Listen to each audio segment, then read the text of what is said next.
Nonprofits using TechSoup save an average of $17,000 on software every year. Microsoft, Adobe, QuickBooks, Google Workspace, all discounted, most of them free.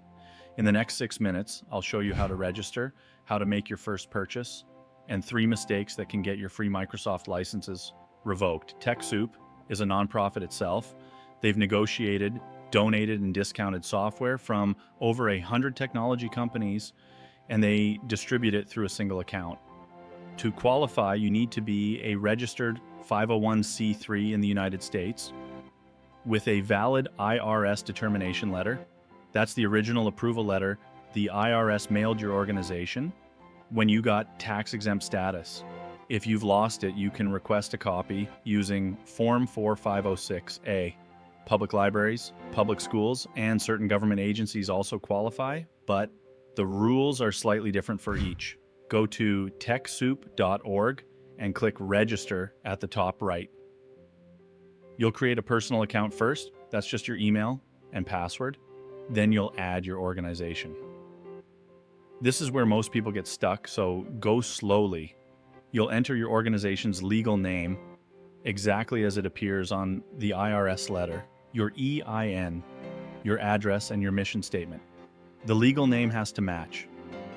If your IRS letter says Hope Community Foundation, Inc., don't type Hope Community Foundation.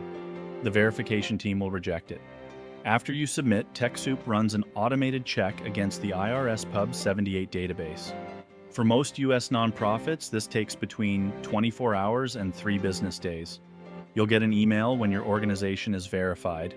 You can't buy anything until that email arrives, so register at least a week before you actually need a product. Once verified, log back in and go to My Organization. There's a Documents tab.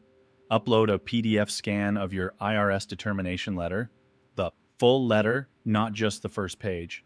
The IRS Pub 78 check confirms you exist. The determination letter confirms you're still in good standing.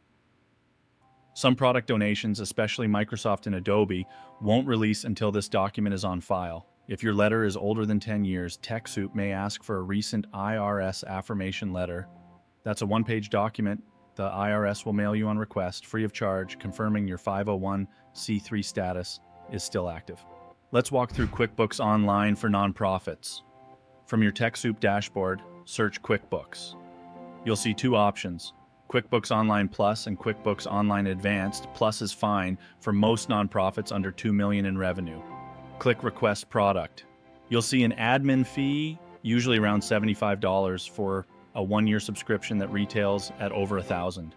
That admin fee is how TechSoup funds its operations. It's not a payment to QuickBooks. Add to cart, check out, pay the admin fee. Within an hour, you'll get an email with a redemption code and a link to activate your QuickBooks Online account directly with Intuit. From that point on, you renew with Intuit at the regular nonprofit rate. TechSoup is the on-ramp, not the ongoing vendor. 3 things to watch out for. 1, don't register with a personal Gmail address as your organization's contact. Use a domain email, info@yournonprofit.org. TechSoup flags personal email domains for extra review, and Microsoft will sometimes revoke licenses retroactively if they suspect the account isn't a legitimate organization. 2, don't share your TechSoup login across staff. Each person needs their own user account under your organization. When someone leaves, you can remove them.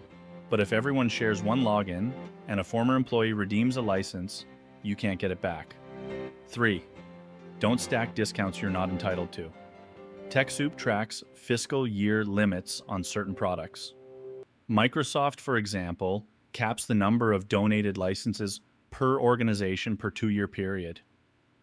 Trying to request more by creating a second TechSoup account or using a fiscal sponsor's EIN is the fastest way to get your free Microsoft tenant suspended and your organization permanently banned. That's TechSoup.